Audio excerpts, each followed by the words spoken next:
got that right, but I'm really excited to be in conversation with this amazing group of panelists today to talk about policing in our communities globally. We saw last summer, at least, well, not just here in the United States, internationally, we saw, uprisings, people taking to the streets to really take, to really bring attention to some of the issues and conditions happening around policing, around concerns of public safety in our communities. So quickly want to let everyone know that if you require translation, there is a little button, it looks like a globe or an earth at the bottom of the Zoom window. You can click there and there's translation being provided also in Spanish. So I'm really excited and we're gonna just chat for a little bit. I hope you all are doing well today, wherever you are, and are able to find use and value from this important conversation. We're going to take questions later in the hour of our conversation. So if you will hold your questions, if it's really, really burning, you can drop it in the chat and I'll do my best to work it in. But we will take questions a little later in our conversation. And I'm sure our panelists will have some amazing jewels for you as well. So we are going to get started and I'm going to start with Lucia. I hope I am also, please all forgive me with my pronunciations. I'm going to try my best. But we're going to start with an opening question, brief introduction, and then what role, if any, does policing play in fearless cities? Thank you very much. Hello, everyone. First of all, I'm very excited to be here. It's an honor for me to share this panel with all of you. I'm Lucia Morales. I'm Argentinian. I'm a lawyer and criminalist. And the last 7 years I have lived in Barcelona and I work here in human rights organizations, and the last 4 years as an advisor in policy and head of cabinet in the security area of the city council. I'm member of Barcelona and Cómo, and also co-founder of RISE, that is an international network for innovation in security. So to this introductory question, I have to say that I'm also very happy of being here speaking about policing and security, because it's a topic that is often not popular. So from my point of view, it's very relevant to speak about it and decide what we want to do about policing, because when we are governing, we have a policy to manage. So we need to talk about it and make decisions about it. And I think the police have a role to play, because even when we want and when we work for a world without violence, without crime, it is not our reality now. So even if we believe, and I believe, that the police haven't the capacity to solve the problem, I think they have a role to play. And for me, the key point about this is that the police are or should be an actor with an ecosystem in which we have or should have other actors thinking and doing about public safety and security.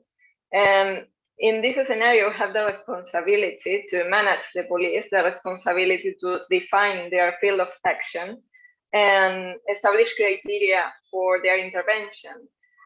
I think that the role of the police is not defining the public policy.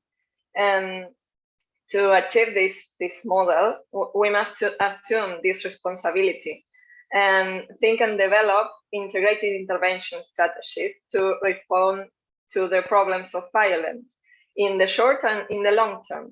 And the police maybe could be a short-term action, but we necessarily must work to solve the source of the structural and cultural violence, to solve the problem in a long term. And for that, we need other actors involved in security. So until here, my first answer. Thank you. Thank you. Appreciate you so much. Next, we'll hear from Nadine. Thank you, and thanks very much for inviting me. I haven't been in Barcelona for a long time. Last time I was there, I was speaking, doing a keynote speech at a conference about unaccompanied minors some years ago, which was a really interesting conference. Just to explain my background, I'm an Irish national who's living in London. I'm a lawyer by profession. At the moment, I'm one of the trustees of a group called State Watch, which some of you might know about, which looks at policing and security issues across Europe. I've been asked to speak about work I was doing some time ago now, in the 1980s in London. The Greater London Council's the most well-known of the councils who looked at policing from a more democratic point of view. But actually the work there was a culmination of a lot of work in the community and by lawyers and by other smaller local authorities, which led up to the GLC having what they called a police monitoring unit and a police monitoring committee. And they did a huge amount of work, not just around policing for everybody, but particularly about policing for the Black community, for the Irish community, for travellers and gypsies. And although in the end, Margaret Thatcher's government closed the GLC down and closed most of the other experiments about policing, it's actually led to a different view of policing by local authority and even by the police themselves, I think, in many ways. And the main two asks of the GLC and the other local authorities were both police accountability to electors, but also because that elections only happen every 4 years or 5 years, but also for police monitoring, for there to be a very strong independent police monitoring element, which made sure that the police did what they said they were going to do to the electors and to the elected representatives. And I would agree with Lucia that in an ideal society, one wouldn't need to have police, but I think that ideal society is many centuries away. And the really important thing is actually it's the most vulnerable communities that need the police most. If you look at the research, certainly UK, the people who are the victims of crime are nearly always people in poverty and people who are the most vulnerable, women, ethnic minorities. And so to have a democratic and accountable police force is really important for the people we should be most concerned about. Because of course, society is full of people, men who commit domestic violence, organised crime of all sorts, human traffickers, which is a big issue in the UK, and also attacks from the far right, which is a growing problem across Europe. And unless there are some people with the power and the resources to try and stand up for people who can't stand up for themselves. But of course, the police are not always that removed from the racism and discrimination that fuels the kind of the far right. And so it's really important those police forces are accountable to elected representatives and they're sufficiently well resourced to deliver on the promises that the electors are asked to accept. And also it's all very important that the police forces are encouraged to reflect the community they police. At the GLC, we did a lot of work around having apprenticeships and internships and training to make sure that the police better reflected the community in London. We also did a lot about Ireland, actually, because of the huge Irish community in London. And people may be aware that policing is a continuing issue in the north of Ireland, particularly because our police force was predominantly from one side of the community for a very long time. And it still today is an issue because unless all communities feel they can trust the police can't actually deliver the security they need. Thank you. Thank you, Nadine, for sharing that perspective and experience. And next, Philippe. Yes, hi everyone. My name is Philippe Cunningham, and I am a Minneapolis City Council member. And I represent a part of Minneapolis that is the area that has the concentrated poverty, but also is the most diverse part of Minneapolis as well.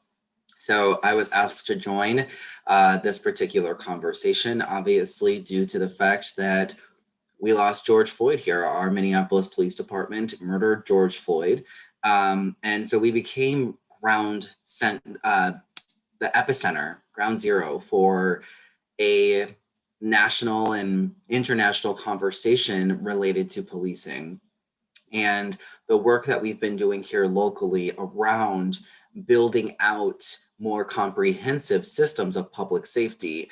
I have been a leader in that work since I have been on the city council, which was starting in 2018.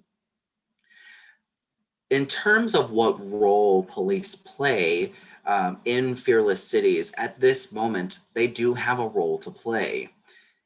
From my perspective as a policymaker, I believe that we should be starting from a place of working backwards. So the vision is for us to live in a world that doesn't require policing. So we live in a world in which everyone's needs are met and people are able to get their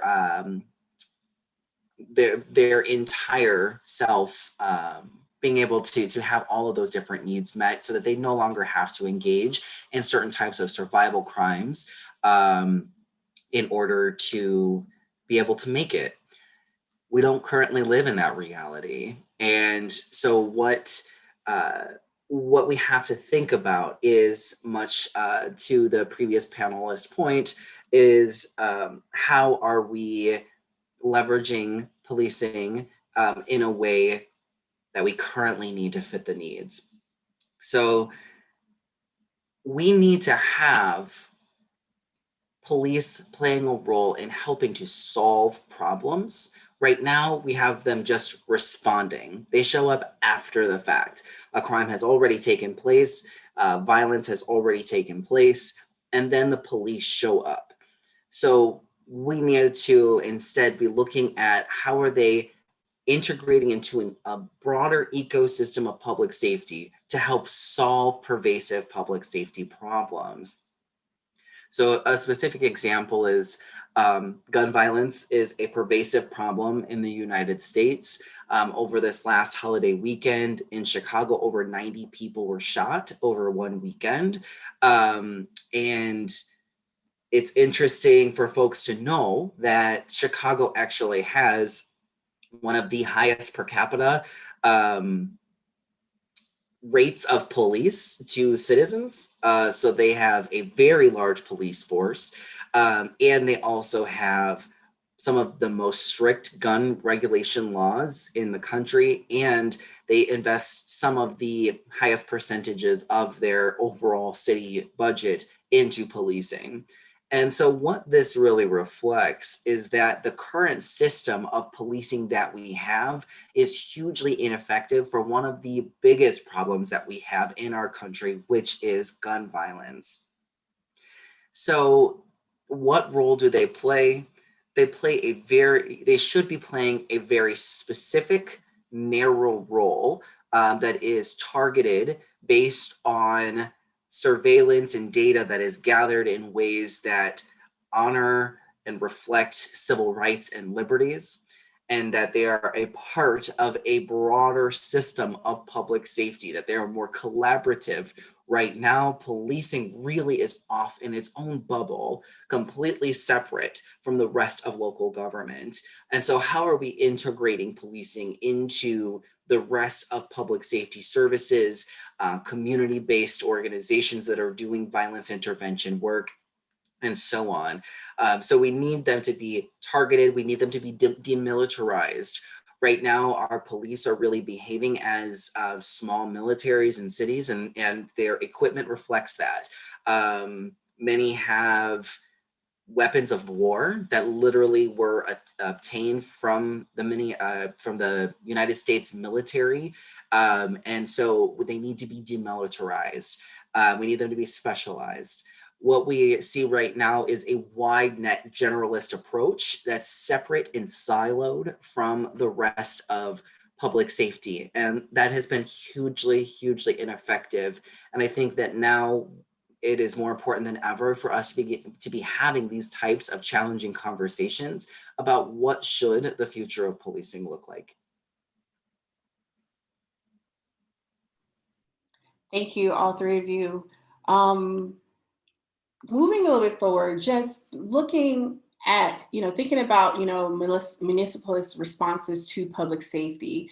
Lucia, I'll start with you. What should folks be thinking about when we're talking about, having policy prescriptions or responses from community organizations to improving public safety from like a municipalist view?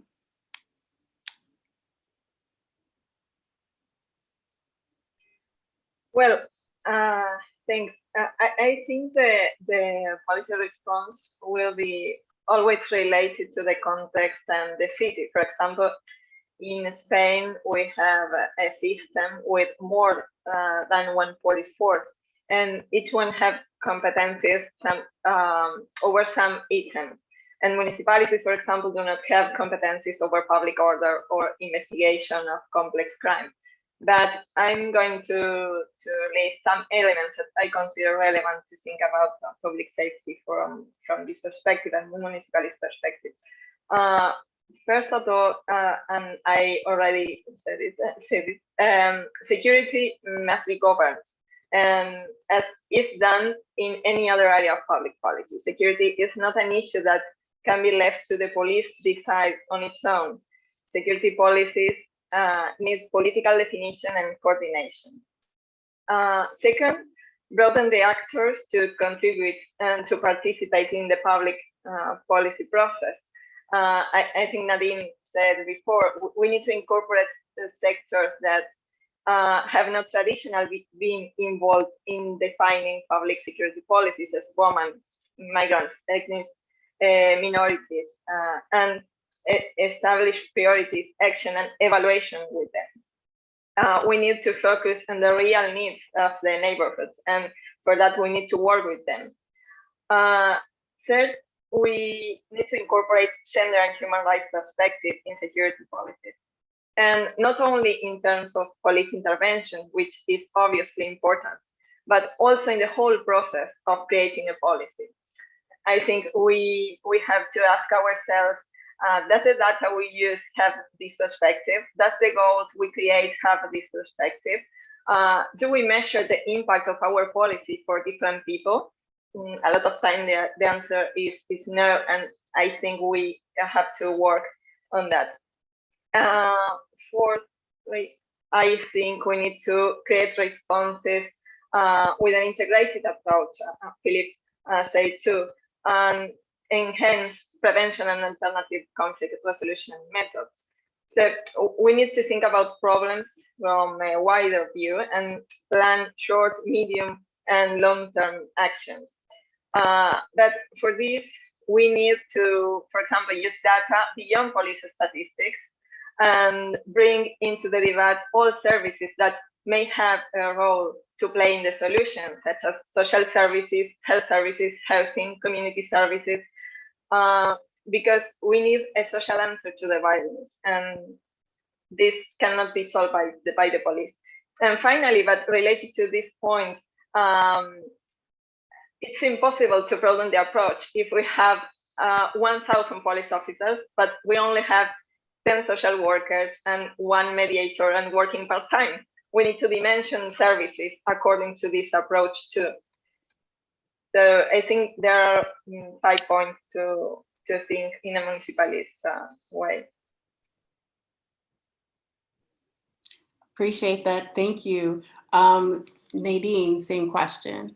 Yeah, I think I was looking at what was meant by a municipalist approach, and I think the GLC did have one. It wasn't called that because although the GLC is seen as a left Labour council, what's important to note is actually it didn't really come out of an old-fashioned Labour and Labour movement tradition. It came out of the community because a lot of people who went to work there were academics, and a lot of people who became councillors had been shop stewards or academics or individual working in the community. If you look at the profile of people like John MacDonald, who was quite important there, he had been a social worker. Other people had been teachers, other people had worked on housing issues in the community. And they took that perspective into the council, and they took that experience of issues like policing into the council, because they had been shop stewards who'd been on picket lines where the police had charged them, or they'd been social workers who thought that poor families were really ill-treated by the police and weren't taken seriously if they went to police with difficulties. And one of the slogans that many people who worked at the GLC believed was, if you wanted to be serious about taking on the state, you had to actually take part in the state. And there was a slogan called "In and Against the State." So people went in there thinking, okay, we don't subscribe to all the things the state wants to do, but if we're actually going to challenge them. And if people know the geography of London, the old GLC building sits directly opposite Parliament, across the Thames, which was a very powerful visual image of opposition to what was happening, which was huge unemployment, policing which was completely out of control in the Black and Irish communities. But also much of the work done at the GLC did build on work outside. Many young Asian people were forming defence committees and actually challenging the police, not just by demonstrating, but also by gathering data and bringing legal cases.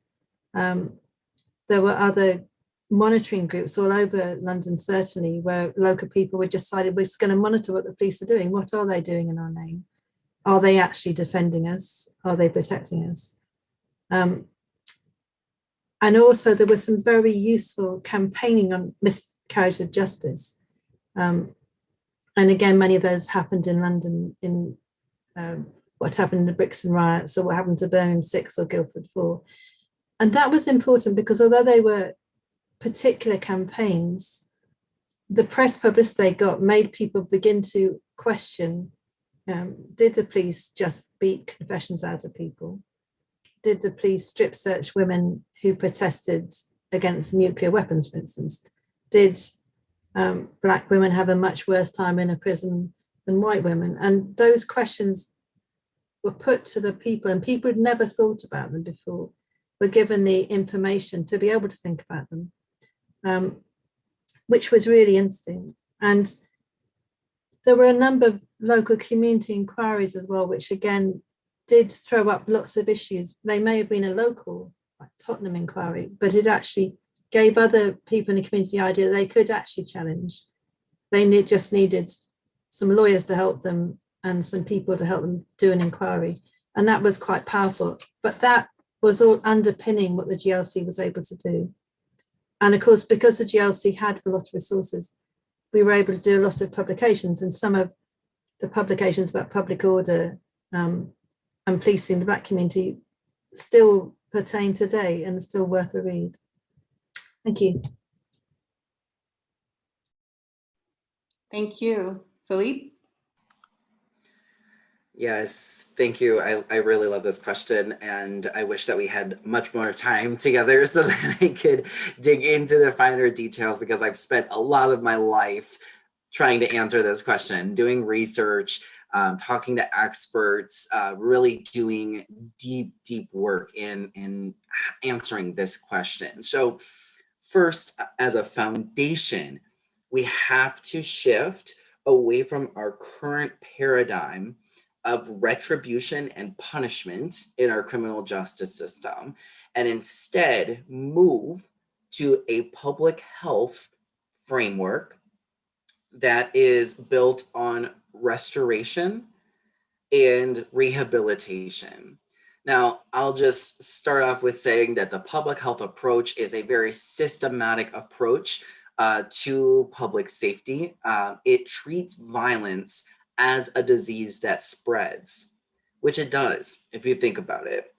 It spreads when someone is shot, that either that person or the people around them retaliate. So that is a form of it spreading. Violence can also spread from a child experiencing child abuse or witnessing domestic violence in the home. It can jump it can jump typologies of violence. So it can go from family violence to community violence. That child grows up and engages in violence out in the community. It can also morph from state violence. So for example, there is a connection, there's a correlation between when there are very visible incidents of police violence and then community response and community violence. So what we see is violence spreading. So the public health approach does a very systematic approach of finding those moments of key interventions to sustainably disrupt the cycle and spread of violence. So I think that there are 5 key areas that we have to focus on in building more productive, effective, just systems that keep people safe from all forms of violence. So the first is we need to be building out alternative responses to 911 calls. So alternative crisis responses. So right now in the United States, when someone calls 911 in most cities with very few exception, when somebody calls 911, what they get is an armed police response. They get officers with guns who are not trained in mental health crises to de-escalate a situation that they are not in any way well equipped to handle. We see that this often translates into police violence towards people who are struggling with mental health issues. I myself have been called to different scenes in my community in which a young Black person is experiencing a mental health crisis, but the people around them are afraid to call 911 because they don't want the police to respond.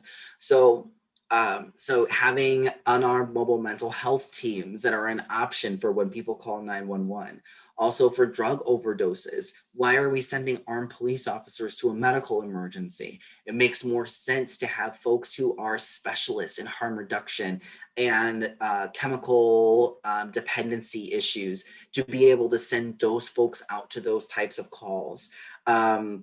And we can go down the list of areas in which the police are not the best response. So how are we building out better response systems? So when people call 911, they have a menu of options for their emergency. The second area that we should really be focusing on is really operationalizing the public health approach to public safety through violence prevention and intervention strategies. We don't have to guess as to what works. There is a ton of empirical research out there that shows strategies that effectively disrupt cycles of crime and violence and don't rely solely on the police. For example, hospital-based bedside interventions for violence have been proven to be highly effective in disrupting cycles of retaliatory violence. So what that is when someone is admitted into a hospital for a gunshot, a stabbing, or another violent injury, that somebody who is a violence prevention or intervention specialist goes right to that person's bedside. That is an evidence-based moment of when that person is most open to radically changing their lives, because that is one of the being shot, stabbed, or another serious injury. That is one of the lowest moments of that person's life. Right then and there, begin the process of treating the trauma of that experience as well as disrupting retaliatory violence. There are lots and lots of strategies out there that are evidence-based that work. The third is transforming rather than reforming policing. I compare reforming police to essentially slapping a coat of paint on a house that's built on a crumbling foundation. Policing in the United States really was cemented around 1890, and the reform movement for policing was cemented around 1890. So we have been doing this same cycle for over 100 years. And so what we have to be thinking about is fundamentally, how are we reallocating our policing resources in ways that are more effective? The least effective ways of lowering crime and violence are exactly what we do. Dispatch, 911 dispatch, putting more cops in patrol cars, detective-led investigators, and undifferentiated responses to domestic violence. There are very strong research-based approaches, focused deterrence, problem-oriented policing, and other similar strategies that actually really target the resources in ways that are more effective than what we're doing now. The fourth is re-entry support. So the United States has the highest per capita of incarcerated citizens in the world. We also have an awful system of when those people are coming out of incarceration back home to our community, they are not supported in any way, shape, or form. They are actually permanently, legally disenfranchised in housing, in jobs, and in education. They are legally allowed to be discriminated against in all of those areas, which are the most effective ways of getting out of crime and violence. And so we need to be intentional about how are we building the necessary support networks and specialized interventions to be able to help folks stay out of a life of crime and violence. And then the last is building transparent and accountable public safety governance structures. So right now, for example, in Minneapolis, our police department is an agency completely on its own. Not only is that in of itself nonsensical, but our 911 department is off by itself, or division is off by itself. Our Office of Violence Prevention is under the Health Department. The Office of Emergency Management is in another part of the city organization. Instead, by pulling it together under one umbrella, that helps to create clarity for the public about who is doing what. It helps to integrate those systems in more efficient ways, and it helps make it clear who is accountable for the quality of services that are being delivered to the residents of the city. And so those are really, that's the framework that I strongly advocate for as a policymaker, because that is really evidence and research-based ways for us to sustainably create safer communities. Thank you. So, I mean, I really do appreciate the ways in which that you all have kind of woven through and walked us through like what a particular strategy could look like, or not just a singular strategy. I mean, the recognition that it is multiple components that can help provide, you know, a greater sense of safety and security for our communities, while also having, you know, forward-moving policy prescriptions that can help move us toward maybe some of these ideals that we would like to see overall. So I'm curious if there is a particular tactic or a quote unquote win that you have maybe seen from people who do work around policing, either from your own work or other folks in your communities, that you think could be, you know, a useful example for other people. I'll start again with Lucia.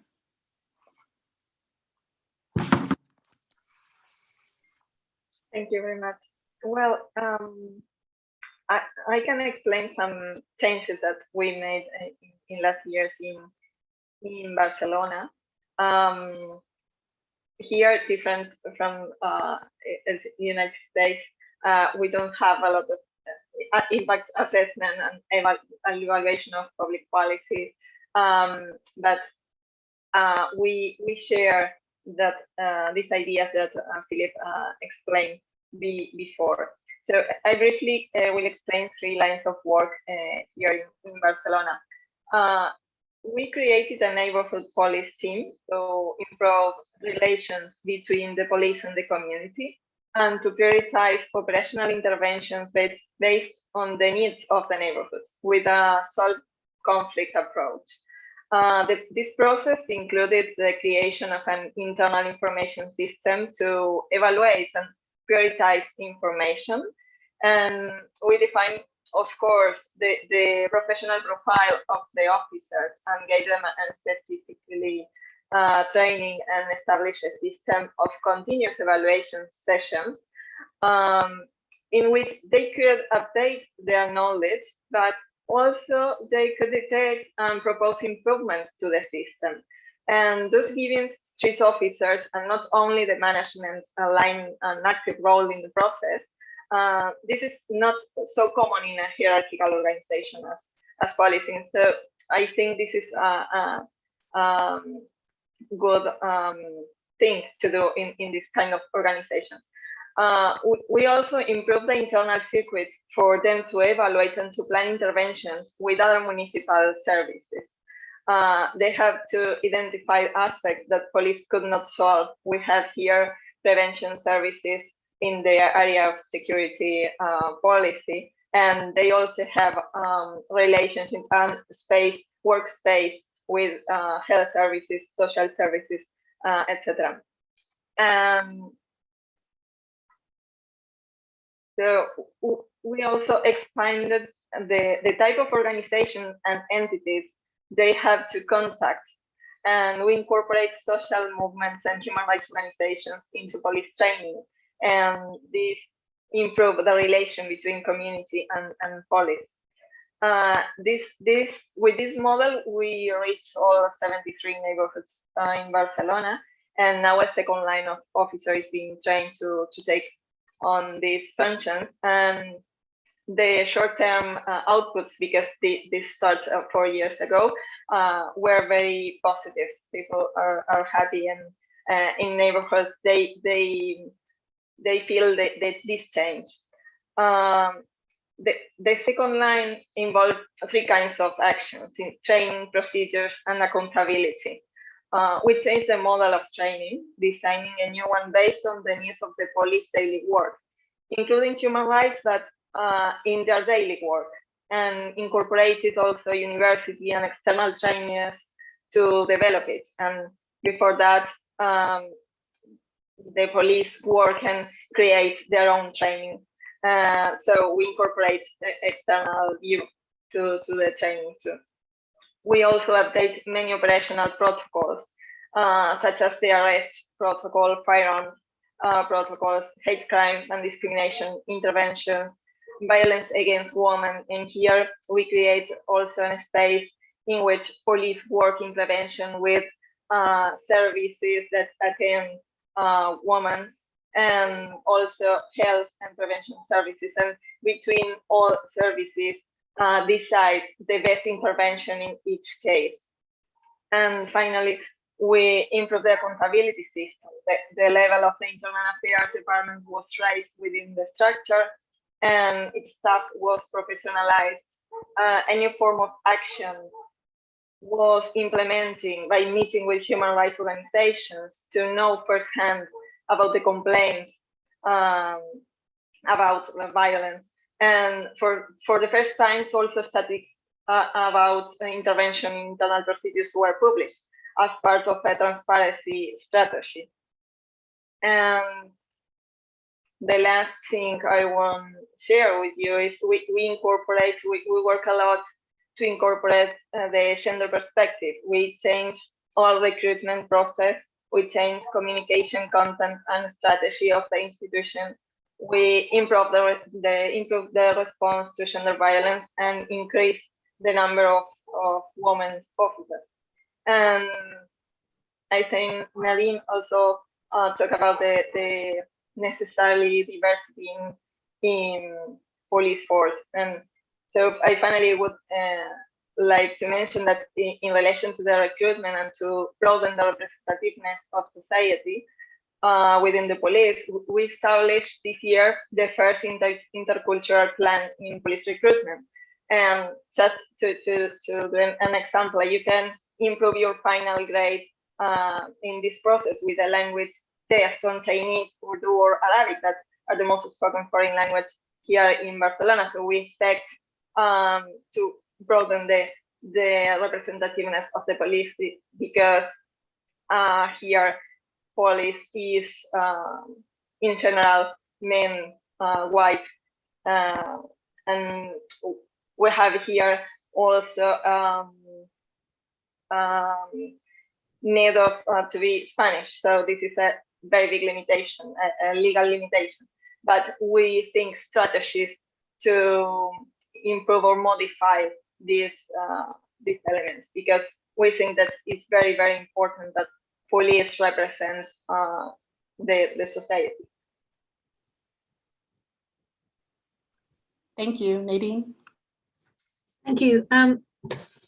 This is actually quite a difficult question for people in the UK, because in many ways the UK has gone backwards dramatically in the last few years, particularly from 2010. So I'm going to give a couple of good examples and then try and weigh it up with bad things as well, because it's contradictory what's happening. In terms of the kind of policing that Philippe was talking about, certainly in England and Wales, there are things called multi-agency safeguarding hubs, which are a really good piece of development. And what they have is that it's like an office. It varies slightly from place to place, but it's a common office where health, social services, policing, and it can be some other authorities as well. It depends on place to place. Sometimes, and quite often, immigration goes there maybe once a week, which means that all the different authorities who may come in contact with people are able to talk to each other and know each other.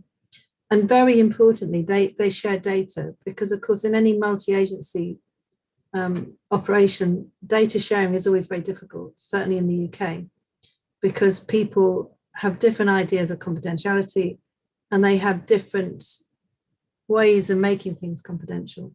But in these MASH, there's a special room and there's also protocols. So they do share a lot of information, which means that it works in a kind of triage system. So for instance, if a child goes missing, it's put into the MASH, and then all the people in the MASH will look at all the information they may have or may not have about that child.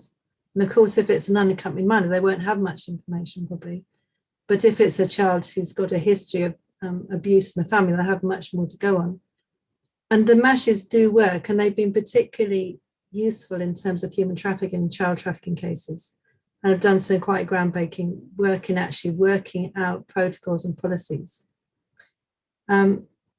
We also now have police and crime commissioners in quite a lot of big conurbations, which again is a good development, because I'll come back to the American one. They are directly elected, which on the whole I'm not really in favour of police being directly elected, because I think it can go very wrong and it can make the majority population elect just the wrong kind of people. But police and crime and policing commissioners in England are still very new, and actually there have been some quite independent people elected, because as a whole the electors in the UK is not particularly interested in those kind of positions. But they have actually had some quite innovative commissioners. It's not across the board. But Manchester, for instance, which works in a very cross-community and multi-agency, has done some very good work on domestic violence, on child trafficking, and on a number of issues around racism as well, because they work very well together. But on the downside,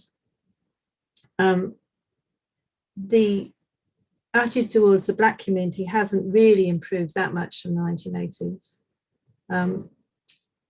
Broadwater Farm, which you might have heard of, which was a so-called riot in the 1980s. Interesting thing is there, some of the youth who were very active in the community there did tremendous work, and this ties in with Philippe's idea about a kind of community health basis. They were on a very rundown estate, and through getting small grants and just community activism, they managed to repopulate community shop fronts, which had been completely dormant for ages. And they got people into work, and they were running community enterprises, and they were running community workshops, so young people who are unemployed could get employment. And they had a community centre which also provided regular lunchtime meals for what was predominantly a white pensioner base, because on the estate all the older people tend to be white and the younger people coming in tend to be black, and it worked really well. But the police found the whole process a real threat.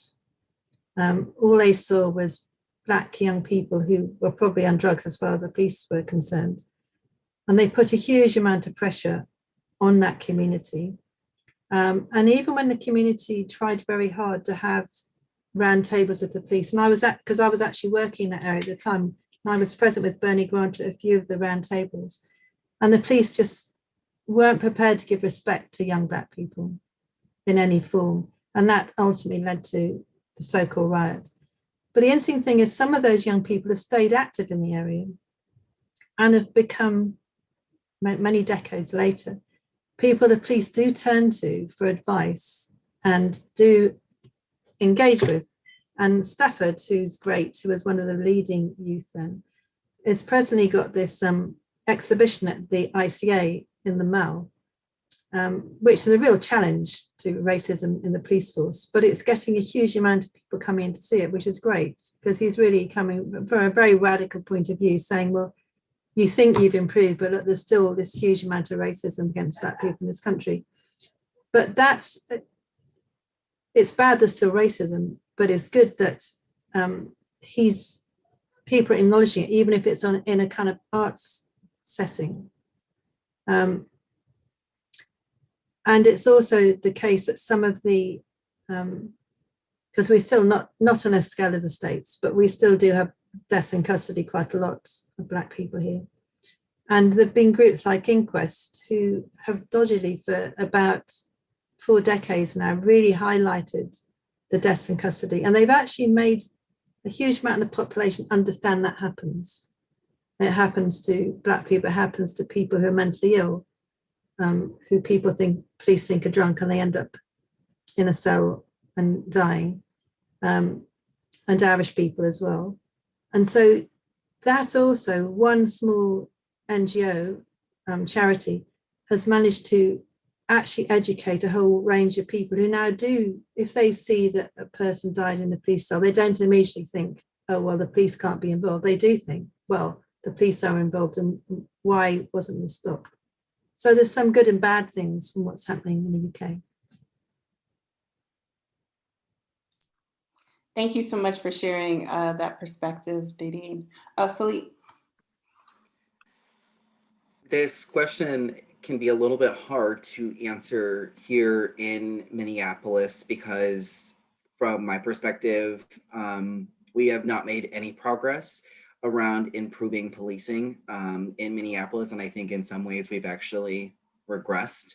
For example, since the murder of George Floyd, the police have killed someone else. We had federal agents kill Minneapolis police killed a young man named Dalal Ed. Federal agents in Minneapolis killed Winston Smith. And we just had a very severe car accident actually in my ward in which police were pursuing, blew through a light, and an innocent bystander was hit and killed, Linnell Frazier. And what's particularly tragic and worth noting is actually Linnell is the uncle of the young woman who actually filmed George Floyd's death.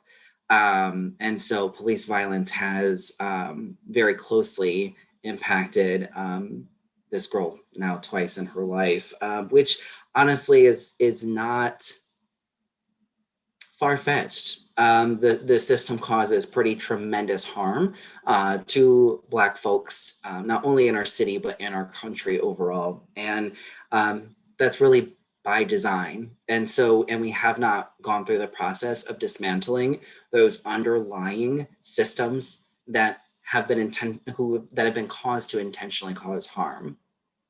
One of the things that we're really struggling with here, and I will get to a good example, but it's an example from before that was working, and I'll get there. But so one of the challenges that we are experiencing, and I don't think it's just here in Minneapolis, but I think we're feeling it very acutely here, is that essentially police are really trained with tools of violence in order to get compliance, in order to enforce the law.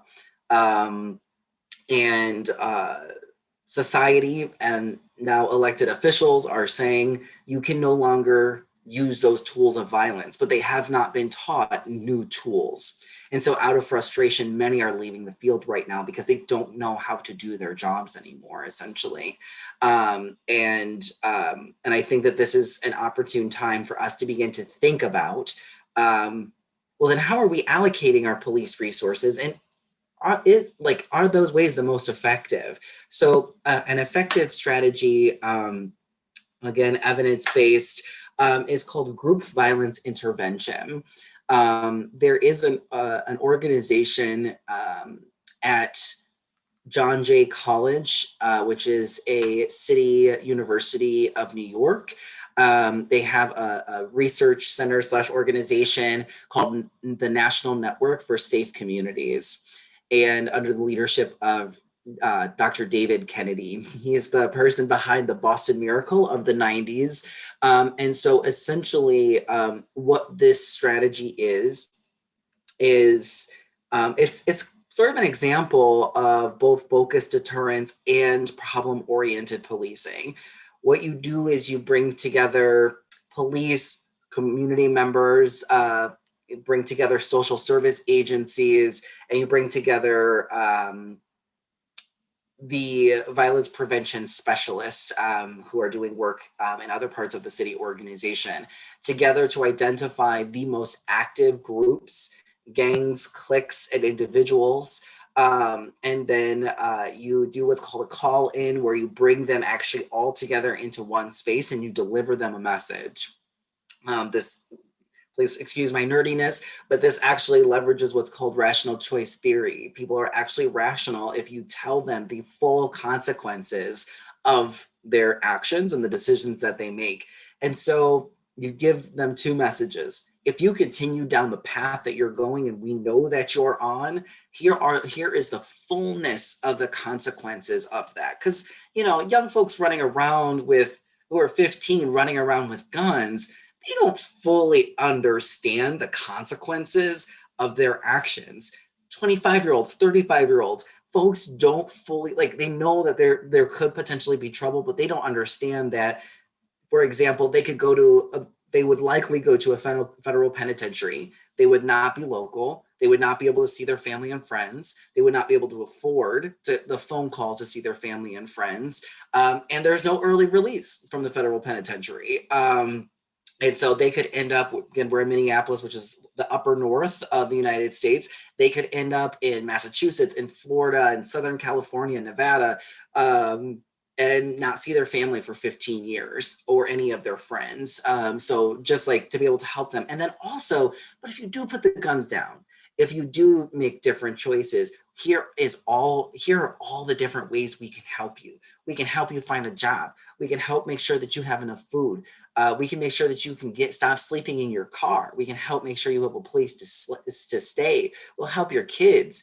We will get you back in school, whatever. And then they are essentially offered case management for life as a result of this. It's hugely effective. And because it's for the first time offering folks the option of making a different choice. I have somebody now I can call rather than just impulsively pulling out a gun and engaging in violent behavior in that hot moment, but instead I have someone else to call. I have a better grounding in the consequences and what I will be losing if I make this choice. And so it works. Police, their role in this is that they help to provide the data and the crime analysis of who the folks are.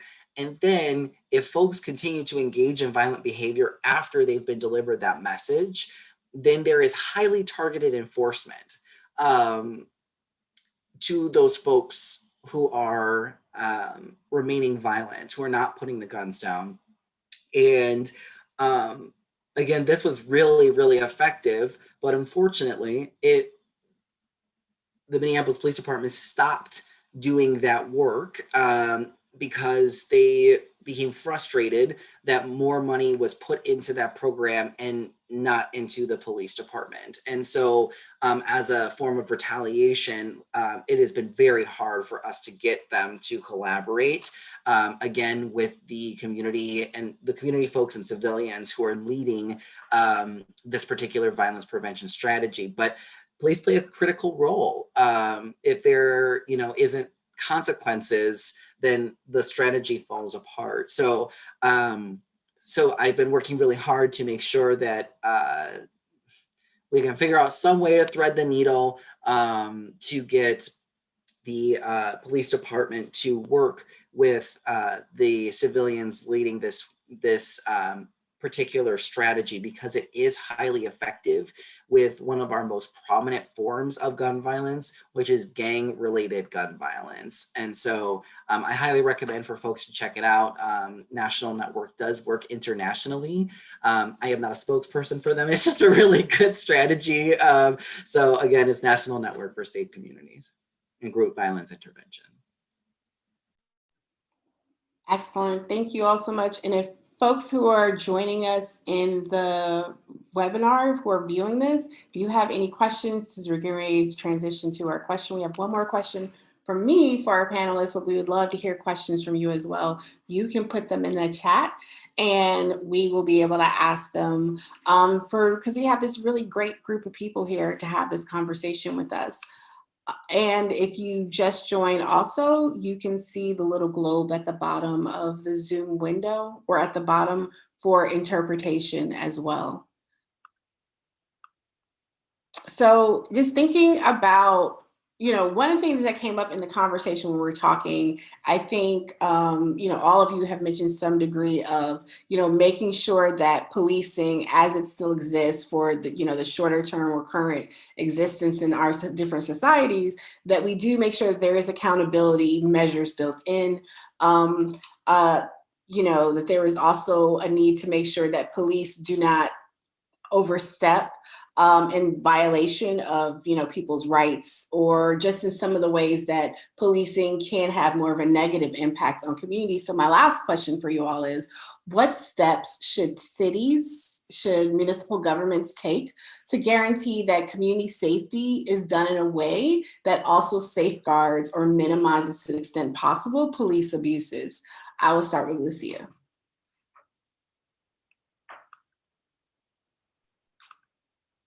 Thank you very much. Well, I think this is a big challenge. And I will take up some elements I already mentioned, others, but I think I have the solution. Of course, we need to work a lot about this.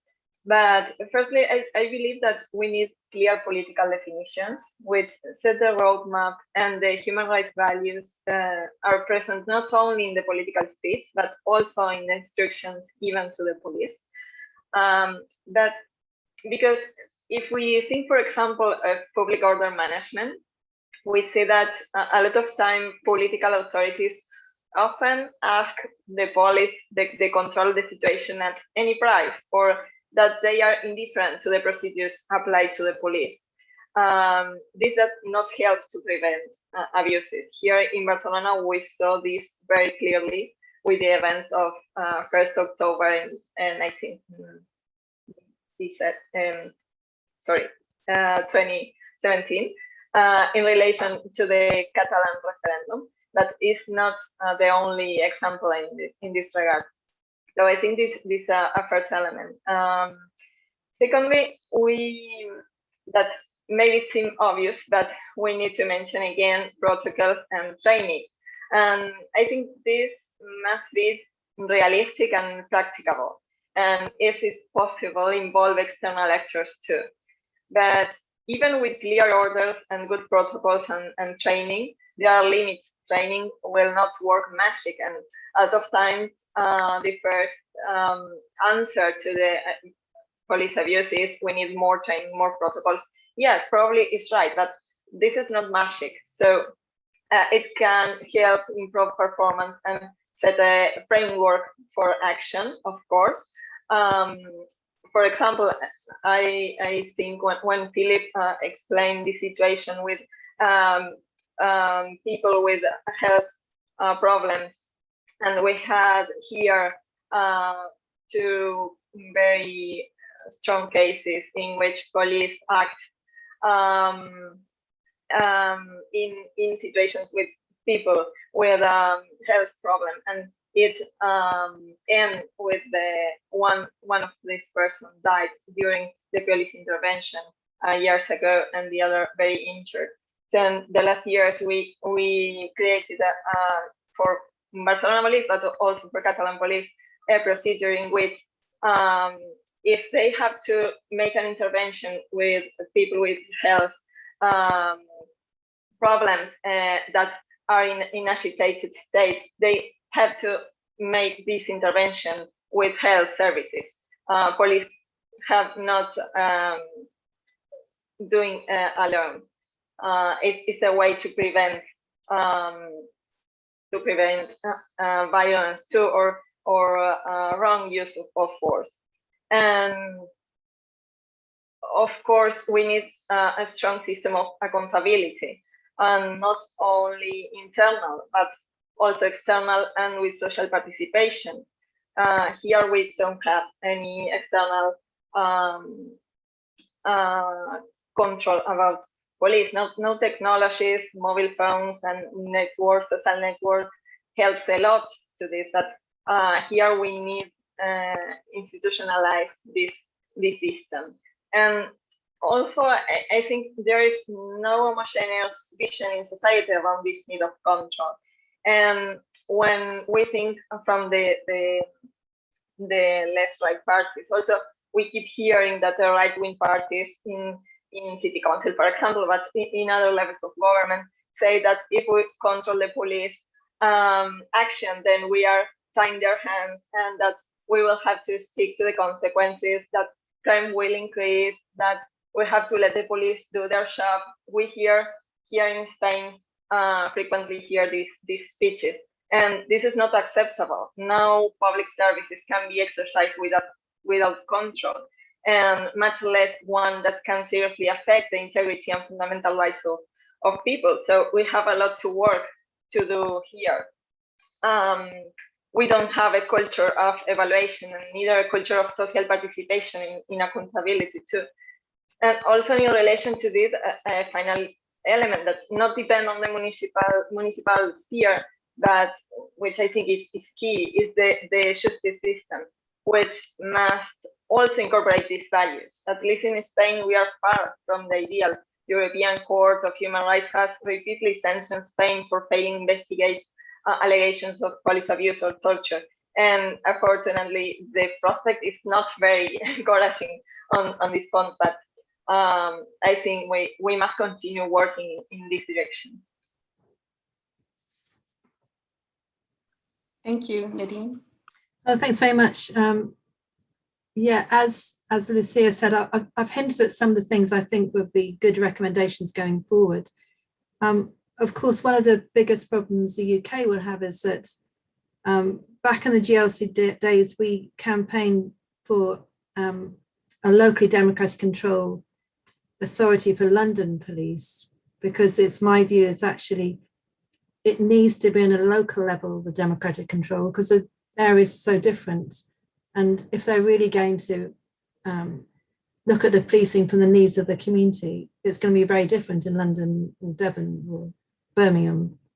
And it's a particular case now because people may have heard, but we've recently had two very, very seriously repressive measures brought in. One, our policing bill, and secondly, what's known anecdotally as the Spy Cops bill, which has given police and other agents huge powers to commit pretty well every offence on the statute book, and also a policing bill which will require police officers to move travellers on, to do all kinds of repress all kinds of political protest. Now, it is likely that many police officers are not happy with those new powers because they don't believe they can police a community and use those draconian powers. But the national government is saying you have to do this, which is going to hamstring local authorities who do have some control over policing, because they are going to be bucking against the national trend in legislation. And it remains to be seen how they're going to be able to get around that. Because what I'm going to say apart from that is that, of course, the only way to safeguard vulnerable groups and give them protection from the police is to make sure that they have some role in the democratic accountability. And I don't mean just the token role, because it's very easy to co-opt a couple of people from a Black community onto the committee, but that's not what I'm actually talking about. I'm talking about actually giving those people equal respect and equal votes, say, on a committee that looks at policing. And the second thing, and Lucia kind of hinted as well, most of democratic accountability that's been developed in the UK so far has been a lot about policy, debates on what's the right policy to deal with attacks on trans people, or attacks on women, or discrimination of Black people. But they've shied away from giving any control about operational issues. And of course, what affects people isn't whether they have a very nice policy tucked away somewhere. It's actually how the police act on the ground during an operation. And here we can talk about what they did in Brixton, what they did during the miners' strike, what they did under Prevention of Terrorism Act in the Irish community, all of which the operations were not only excessive, but they actually were outside what technically was the rule of law. And until the democratic accountability looks at how the police actually act, there's no real accountability. And as Lucia said, why shouldn't? I mean, social workers are regulated. People who collect the dust are regulated. The police, because their powers are so much more excessive than many other public servants, should definitely be regulated. They should obviously have the same right to trade union or representatives as any other worker. But at the moment, they're set aside with, I think, very negative consequences, both for their ability to work in the community and for the community themselves. And also, to go back to my issue about monitoring, I think aside from the democratically elected representatives, there needs to be this parallel monitoring, which is independent, because unfortunately there is a real danger of co-option. As soon as you give people what appears to be a representative position, and all kinds of pressure goes on them from all kinds, and unfortunately the pressure is probably strongest in the people with the most education and the most money, and therefore you need something independent which it isn't subject to any of those pressures, who can say, well, yeah, I don't care that you've been elected, actually what you're doing is harmful and it's illegal, and there has to be that built-in check, which is aside from the actual democratic accountability side of it. And those monitoring groups have to be well resourced. I mean, the reason that GLC and other police units were able to do such good work is that they had the money to have lawyers who could look at national laws. They could look at the Policing and Evidence Act. They could look at the Public Order Act and say, well, actually, there's huge amount of holes in this, and they published things, and they had conferences, and they went and talked to community leaders. So you need that resource base as well to be able to argue and make people understand. Also, it's true that you need lawyers and judges to be part of that as well. And in the UK, there is a very healthy amount of actions taken against the police. I mean, they're not, it's a limited remedy because the people get compensation. But it does have some kind of check on the worst operational extremes of the police. Because in London, the police are paying out millions now because they have not accepted or learnt there are certain things they have to do and not do. And so that is a legal check to a certain extent on them. And it's ironic, in fact, that the Police and Evidence Act, which the government thought was a neat way of giving police powers some legal basis, has actually been quite a good tool for people campaigning against excessive policing, because the police have been unable to actually maintain that act in some cases. So that's another issue, which I think is something that should remain as part of a multi-pronged way of keeping the accountability of the police. Thanks. Thank you, and Philippe. This is an entirely difficult question to be able to answer within the context of the United States, because we have around 18,000 independently operated police departments and law enforcement agencies in the country, without any sort of unifying oversight. That is particularly unique to the United States in that way, and that is not likely to change at any point, given the fact that the Republican Party, the right-wing party, is very against challenging the status quo in violent policing. So we are not likely to see any real meaningful changes at the state or federal levels around policing. So it's really on us at the local government level to think about how are we improving the quality of policing, and how are we doing so in ways that are aligned with people's civil rights and liberties. There is a false choice that particularly Black and poor communities are forced to make, and immigrant communities are forced to make, which is either you accept police violence or you accept community violence. So it's like when people challenge the status quo of policing, then folks will say, well, then you must be okay with all the gun violence in your neighborhoods. And if people are like, I want to stop gun violence or in the community, then we just need more policing, and that's what's going to solve the problem. And that's a false choice. Again, to what I said earlier, there is actually very clear evidence that the type of policing that we're doing right now is the least effective ways of keeping people safe and increasing order in communities. And so we have to be marrying those two questions. How are we improving the quality of policing in terms of its interactions with the citizenry? And also, how is it producing better safety outcomes? One of the unique things that we also deal with, and this also speaks to my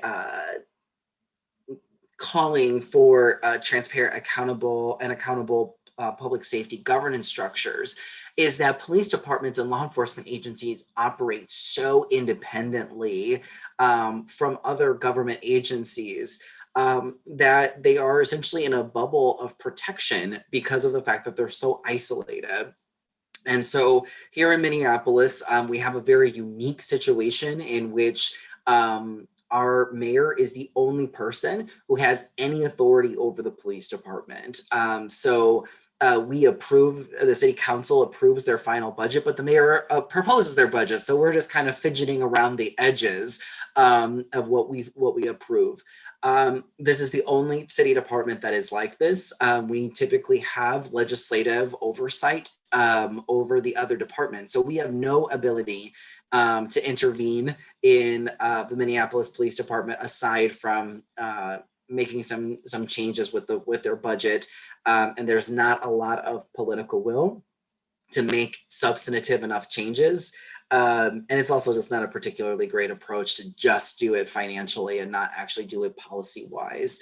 And so this is why I'm a very large advocate for us creating a new Department of Public Safety that would absorb the police department. So the police department would no longer be a standalone agency, but it would operate under that umbrella of a Department of Public Safety that would also consolidate the other public safety services and functions offered by the city of Minneapolis. So it would put 911 under that. It would put the Office of Violence Prevention under that, the Office of Emergency Management. It could include other services like road safety, or animal control officers, or traffic and parking enforcement. So that is how we build a system. And then it would have the similar governance structure that the city council would have the ability to issue staff directives, for example, to say, report back in 6 months on this particular issue we want you to address. Here are the parameters in which we want you to address it. We do not have the authority to do so right now. And so I think that thinking about it from a systems perspective, thinking about change management, we need the very direct, like, discipline and behavioral change tactics of accountability. But I like to think about it also from a systems level. How are we building systems so that regardless of who is in leadership, I like to call it leader proof, like no matter who is in charge, it is a good governance system.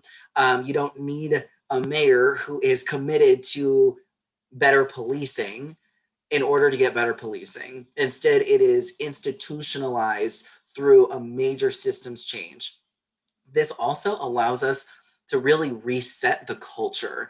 A lot of times people will say, oh, change is so hard in the police department because the culture gets in the way of training changes or any sort of on the surface reforms. They don't actually go deeper than the surface because of culture. By creating new systems, we have the ability, obviously within the parameters that we have with the police federation, union contracts, and whatnot, and labor laws. But by creating new systems that actually force the integration of policing into other public safety services and approaches, that is a way to be able to have a bit of a culture reset. And so that is why I tend to think about it more from a systems change perspective, because I want us to not have to rely on the citizenry to make a particular choice in order to have better outcomes. To Nadine's point, and we see this, one of a fundamental flaws of democracy is that we ask the majority to make decisions for the minority. And so we're seeing that right now in real time in Minneapolis. We are in a municipal election right now. And we have people who are running on fear mongering of the gun violence. And so so we're seeing that consequence. So we need to really build out these institutions in ways that are sustainable and leader proof. I'm so sad that I had to cut Philippe off because this is getting so good and this is such a great conversation that we are having, but we have come to the close of our session. I really hope that this has been informative and valuable for folks who have been watching, either if you joined us live or if you're checking this out on a replay. And definitely, look at the work that different people are doing in your areas and abroad and see what can work at home for you. My name is Adoa Changa, and this has been Municipal Policing. Thank you.